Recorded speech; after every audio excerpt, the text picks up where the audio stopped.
NCERT Hindi medium में आप सभी का स्वागत है। बच्चों, पिछले वीडियो में हमने पृष्ठ संख्या 44 तक अध्याय को पढ़ा व समझा। अब हम आगे बढ़ेंगे। चित्र 3.5 से आपने ये सीखा कि विटामिन ए, बी1, सी और डी और खनिज जैसे कि कैल्शियम, आयोडीन और आयरन खाद्य घटकों के दो समूह हैं। तो बच्चों, यहाँ बताया गया है कि विटामिन और खनिज ये खाद्य समूह के दो घटक हैं और विटामिन में आते हैं ए, बी1, सी और डी और खनिज में आते हैं कैल्शियम, आयोडीन और आयरन। खाद्य घटकों के दो समूह हैं जो हमारे शरीर की विभिन्न रोगों से रक्षा करते हैं। लेकिन हम विटामिन और खनिजों की कमी के कारण होने वाले रोगों या विकारों को कैसे ठीक कर सकते हैं? बच्चों, इन चित्रों की ओर ध्यान दीजिए। देखिए, यहाँ विटामिन ए के कुछ स्रोत हैं: दूध, आम, गाजर, पपीता। बी1 के कुछ मुख्य स्रोत हैं जैसे कि अलसी के बीज, गेहूं, दूध, चावल, कद्दू के बीज, पनीर। इसके पश्चात विटामिन सी के कुछ स्रोत हैं: संतरा, अमरूद, हरी मिर्च, नींबू, आंवला, टमाटर। विटामिन डी के कुछ स्रोत हैं: मछली, दूध, मक्खन, खाद्य मशरूम, अंडा। जो खाद्य घटक ऊर्जा प्रदान करते हैं, शारीरिक वृद्धि में सहायता तथा रोगों से सुरक्षा एवं रोगों को ठीक करने में सहायता करते हैं और विभिन्न शारीरिक क्रियाओं को सुचारू बनाते हैं, उन्हें पोषक तत्व कहते हैं। हमारे आहार के प्रमुख पोषक तत्वों में कार्बोहाइड्रेट, प्रोटीन, वसा, विटामिन और खनिज सम्मिलित हैं। विटामिन और खनिजों को सुरक्षात्मक पोषक तत्व भी कहा जाता है। ये पोषक तत्व हमारे शरीर को रोगों से बचाते हैं और हमें स्वस्थ रखते हैं।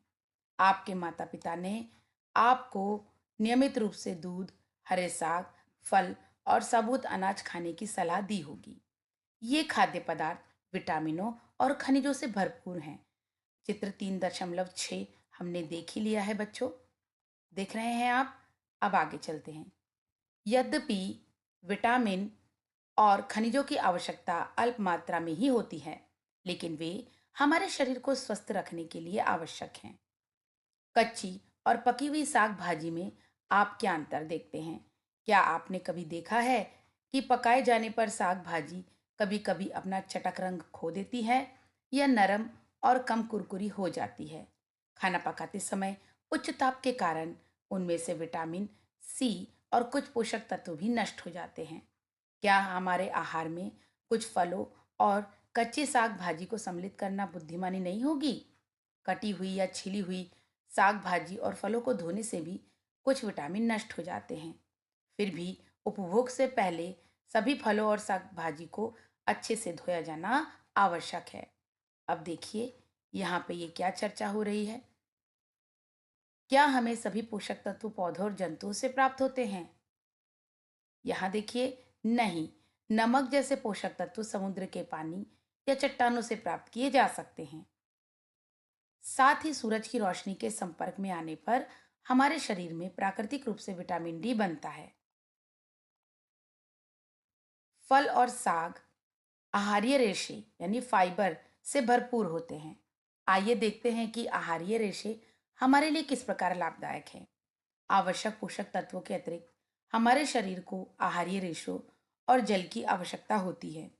आहारीय रेशे, जिन्हें रुक्षांश भी कहा जाता है, हमारे शरीर को कोई पोषक तत्व प्रदान नहीं करते हैं, फिर भी ये हमारे आहार का एक आवश्यक घटक है। ये हमारे शरीर को अनपचे आहार से छुटकारा दिलाने में मदद करता है और मल के सुचारू निकास को सुनिश्चित करता है। हमारे आहार में रुक्षांश मुख्य रूप से पादप उत्पादों द्वारा प्राप्त किया जाता है। हरे पत्तेदार साग, ताजे फल, साबुत अनाज, दालें और मेवे रुक्षांश के अच्छे स्रोत हैं। देखिए बच्चों, ये बालक क्या कह रहा है। मेरी दादी माँ को मल त्यागने में कठिनाई होती है। अब मुझे समझ आया कि डॉक्टर ने उन्हें रेशेयुक्त खाना खाने की सलाह क्यों दी है। चलिए आगे पढ़ते हैं। वे कौन से खाद्य पदार्थ हैं जो हमारे शरीर को जल प्रदान करते हैं? इनमें से कुछ की एक सूची बनाइए। बच्चों, ये आपके लिए क्रियाकलाप है। जहाँ तक संभव हो, स्थानीय स्तर पर उगाया हुआ पौधों से मिलने वाले खाद्य पदार्थों का सेवन किया जाना चाहिए, क्योंकि ये न केवल हमारे शरीर को स्वस्थ रखता है, बल्कि हमारे पर्यावरण और हमारे ग्रह पृथ्वी के लिए भी अच्छा है। जल भी हमारे भोजन का एक अनिवार्य अंश है। ये भोजन से पोषक तत्वों को अवशोषित करने में शरीर की सहायता करता है। ये पसीने और मूत्र के माध्यम से शरीर से अपशिष्ट पदार्थों को बाहर निकालता है। हमें स्वस्थ रहने के लिए नियमित रूप से पर्याप्त जल पीना चाहिए। वैज्ञानिक परिचय। बच्चों, चलो वैज्ञानिक परिचय देखते हैं। कोलुथुर गोपालन। बच्चों, ये चित्र कोलुथुर गोपालन का है, जिनका जन्म 1918 में व मृत्यु 2019 में हुई। कोलुथुर गोपालन ने भारत में पोषण अनुसंधान की शुरुआत की। उन्होंने 500 से अधिक भारतीय खाद्य पदार्थों को उनके पोषक मूल्यों के आधार पर विश्लेषण किया और भारतीय संदर्भ में एक उपयुक्त आहार की संस्तुति की। उन्होंने भारतीय आबादी की पोषण स्थिति के लिए एक सर्वेक्षण का नेतृत्व किया, जिसमें प्रोटीन, ऊर्जा और अन्य खाद्य पदार्थ घटकों में व्यापक स्तर पर कमियों की पहचान की गई। इसके परिणाम स्वरूप 2002 में मध्याह्न भोजन योजना लागू की गई, जिसे प्रधानमंत्री पोषण शक्ति निर्माण योजना पीएम पोषण कहा जाता है। इस योजना का उद्देश्य भारत के सरकारी और सरकारी सहायता प्राप्त स्कूलों को संतुलित आहार उपलब्ध कराना है। इस योजना ने देश भर में करोड़ों बच्चों के स्वास्थ्य और पोषण को बेहतर बनाने में महत्वपूर्ण भूमिका निभाई है। 3.3 भोजन के विभिन्न घटकों का परीक्षण कैसे करें। आइए जाने कि विभिन्न खाद्य पदार्थों में कौन से पोषक तत्व होते हैं। मंड एक प्रकार का कार्बोहाइड्रेट। वसा और प्रोटीन जैसे कुछ पोषक तत्वों का पता सरल परीक्षणों से लगाया जा सकता है, जबकि कुछ अन्य का पता केवल प्रयोगशाला में ही लगाया जा सकता है। आइए जानें कि हम कुछ खाद्य पदार्थों में मंड यानी स्टार्च, वसा और प्रोटीन की उपस्थिति का पता कैसे लगा सकते हैं। 3.3.1 मंड स्टार्च के लिए परीक्षण। क्रियाकलाप 3.5। आइए जांच करें। कुछ मात्रा में खाद्य पदार्थ जैसे आलू का टुकड़ा, खीरा, रोटी या ब्रेड, उबले चावल, उबले चने, कुटी हुई मूंगफली, तेल, मक्खन और कुटा हुआ नारियल या नारियल का बुरादा लें। आप परीक्षण के लिए कुछ अन्य खाद्य पदार्थ भी ले सकते हैं। प्रत्येक पदार्थ के छोटे टुकड़े अलग अलग प्लेट में रखें। ड्रॉपर की सहायता से किसी एक खाद्य पदार्थ पर तनु आयोडीन विलयन की 2-3 बूंद डालें। बच्चों, जैसे चित्र में डाला जा रहा है, इसी प्रकार आपको भी डालना है। देखें कि क्या खाद्य पदार्थ के रंग में कोई परिवर्तन आया है। क्या यह नीला काला हो गया है। अपने अवलोकन की तालिका 3.3 में अंकित करें। नीला काला रंग मंड की उपस्थिति को दर्शाता है। 3.3.2 वसा के लिए परीक्षण। क्रियाकलाप 3.6। आइए जांच करें। क्रियाकलाप 3.5 में मंड की उपस्थिति का पता लगाने के लिए आपने जिन खाद्य पदार्थों का परीक्षण किया था, उन्हीं की छोटी सी मात्रा लें। प्रत्येक खाद्य पदार्थ के एक छोटे भाग को कागज के अलग अलग टुकड़ों पर रखें। खाद्य पदार्थ पर कागज को लपेटें और उसे दबाएं। ध्यान रखें कि कागज फटे नहीं। यदि खाद्य पदार्थ में कुछ पानी है तो कागज को सूखने दें। क्या कागज पर किसी प्रकार की तैलीय धब्बा बन जाता है? आपके अनुसार इस तैलीय धब्बे के आने का कारण क्या है? यदि खाद्य पदार्थ में तेल या मक्खन उपस्थित है तो यह कागज पर एक तैलीय धब्बा छोड़ देगा। अब कागज को प्रकाश के सामने लाइए। क्या आपको इस धब्बे से होकर जाने आने वाला प्रकाश धुंधला दिखाई देता है? कागज पर तैलीय धब्बा खाद्य पदार्थ में वसा की उपस्थिति दर्शाता है। इनमें से किन पदार्थों में वसा होती है? अपने अवलोकनों को तालिका 3.3 में अंकित करें। 3.3.3 प्रोटीन के लिए परीक्षण। क्रियाकलाप 3.7। आइए जांच करें। इस क्रियाकलाप को शिक्षक द्वारा प्रदर्शित किया जा सकता है। पिछले क्रियाकलापों में परीक्षण किए गए खाद्य पदार्थों को लें। यदि खाद्य पदार्थ ठोस है तो खरल और मूसल का उपयोग करके इसका पेस्ट या चूर्ण बना लें। 3.8। सावधानी, ये रसायन हानिकारक है। इनका उपयोग सावधानी से किया जाना आवश्यक है। इनमें से किसी भी रसायन रसायन को तब तक ना छुएं जब तक ऐसा करने के लिए आपको कहा ना जाए। अगर आपके शरीर पर कोई रसायन गिर जाए तो उस स्थान को तुरंत पानी से धो लें। इनमें से कोई भी रसायन अपने मुंह में ना डालें और ना ही इनको सूंघने का प्रयास करें। प्रत्येक खाद्य पदार्थ का लगभग आधा चम्मच एक अलग साफ परख नली में डालें। प्रत्येक परख नली में 2-3 चम्मच पानी डालें और अच्छी तरह हिलाएं। ड्रॉपर का उपयोग करके प्रत्येक परख नली में कॉपर सल्फेट विलेन की 2 बूंदें डालें। अब एक ड्रॉपर लें और प्रत्येक परख नली में कास्टिक सोडा विलियन की 10 बूंदें डालें। चित्र 3.8 को देखें आप।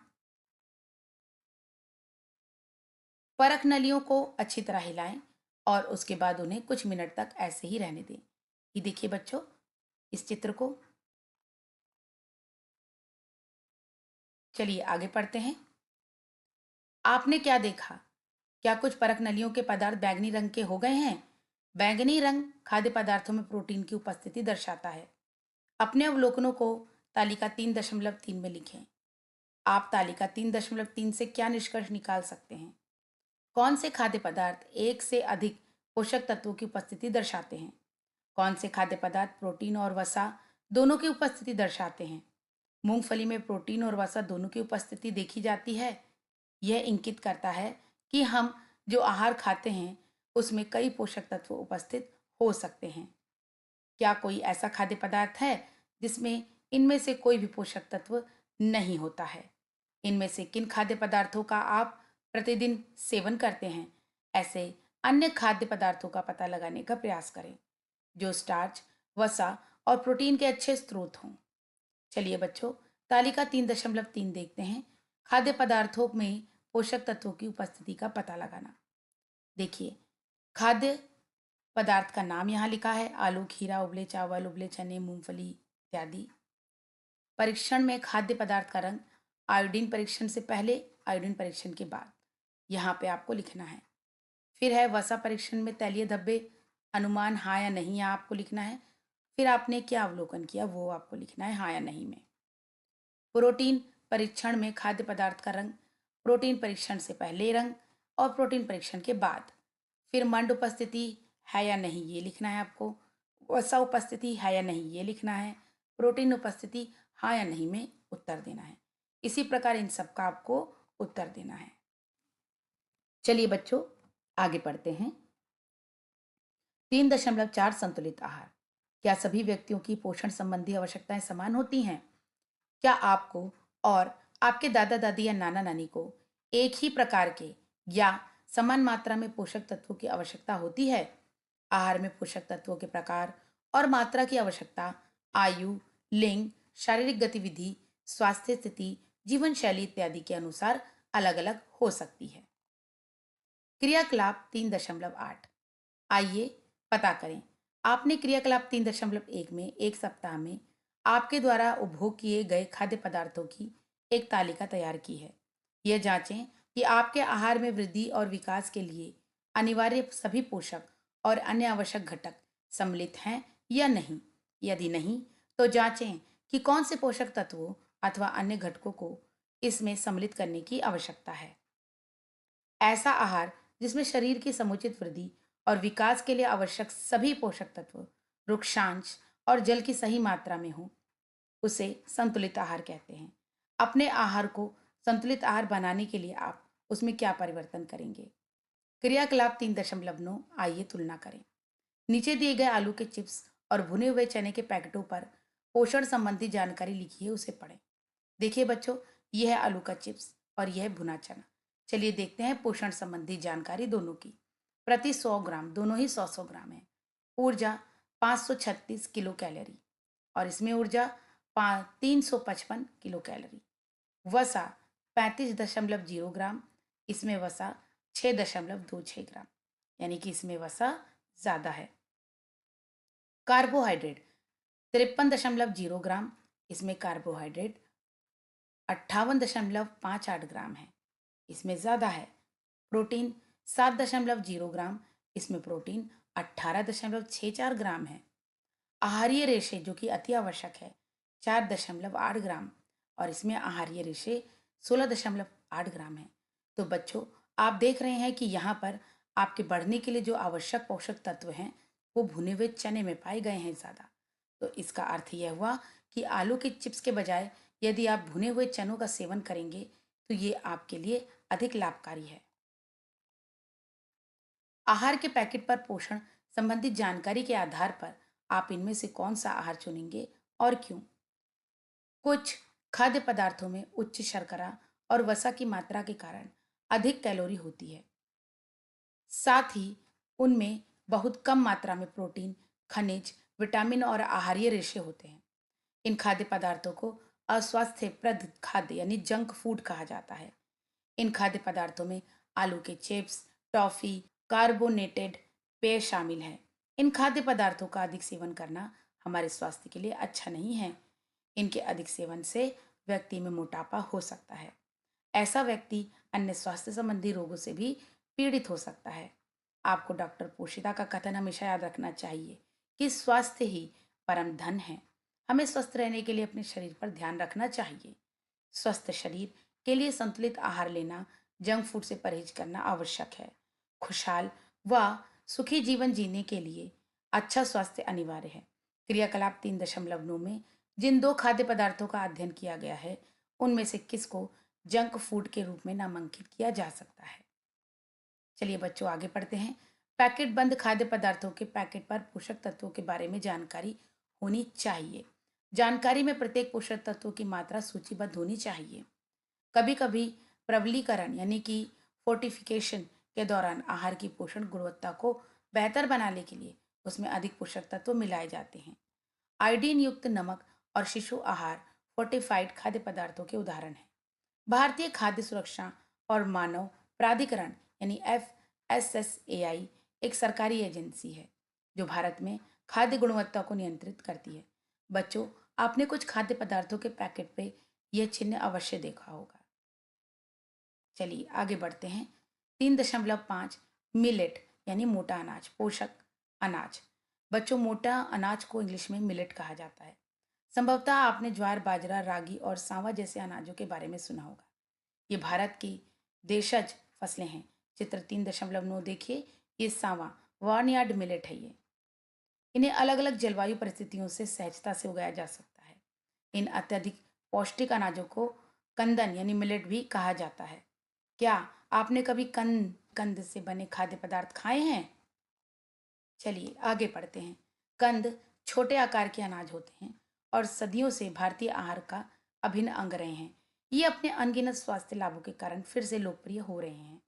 ये विटामिन, आयरन, कैल्शियम और खनिजों और आहारी रेशों के अच्छे स्रोत हैं। यही कारण है कि इन्हें पोषक अनाज भी कहा जाता है।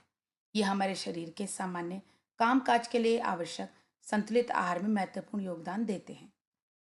3.6 खाद्य मील, फूड माइल। खेत से हमारी थाली तक। खेत से भोजन हमारी थाली तक कैसे पहुंचता है? इस प्रक्रिया के क्या चरण हैं? इस प्रक्रिया में कौन कौन से लोग सम्मिलित होते हैं? क्या आप जानते हैं कि अनाज के अंकुरित होने के बाद उसका आटा बनने तक कितना समय और कितनी मेहनत लगती है? आइए हम जो रोटी खाते हैं उसे बनाने की पूरी प्रक्रिया को समझने के लिए चित्र 3.10 का अवलोकन करें। ये देखो बच्चों, सबसे पहले किसान द्वारा गेहूं उगाना। किसान गेहूं देखो खेतों में उगा रहा है। इसके पश्चात अनाज की मड़ाई और ओसाई होती है। ये देखिए, इसके पश्चात अनाज का भंडारण होता है। इसके पश्चात अनाज पीसा जाता है, पैक किया जाता है।